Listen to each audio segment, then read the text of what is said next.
What is the history of sports broadcasting from radio to digital?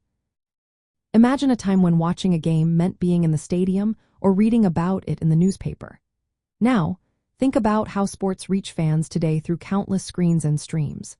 The journey from radio to digital has transformed how fans experience sports and how rights are managed legally. It all started over a century ago with very simple technology.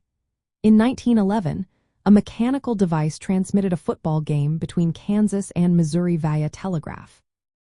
It wasn't a real broadcast but showed the potential for remote sports viewing. Then, in 1921, the first live voice broadcast happened when Pittsburgh's KDKA radio station aired a boxing match. Soon after, baseball and college football games were broadcast live, making sports accessible to millions at home. This expansion increased the value of sports media rights, leading leagues and teams to control their broadcast content through licensing agreements. These contracts granted exclusive rights to broadcasters, creating new revenue streams but also raising questions about access and competition. After World War II, television took center stage.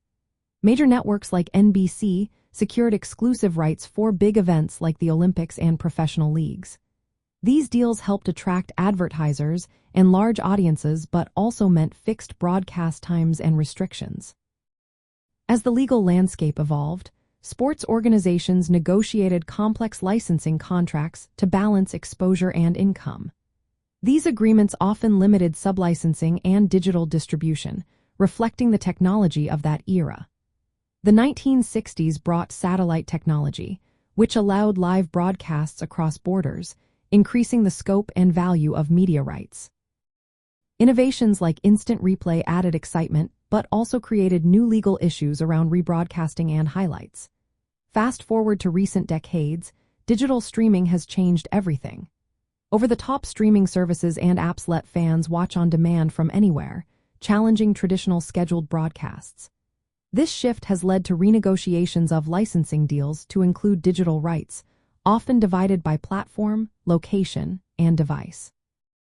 Legally, this means protecting content from piracy and defining broadcast territories in a borderless internet. Rights holders now need clear contracts covering radio, television, and digital streaming. These agreements specify how content can be used, who gets what share of revenue, and how to protect intellectual property.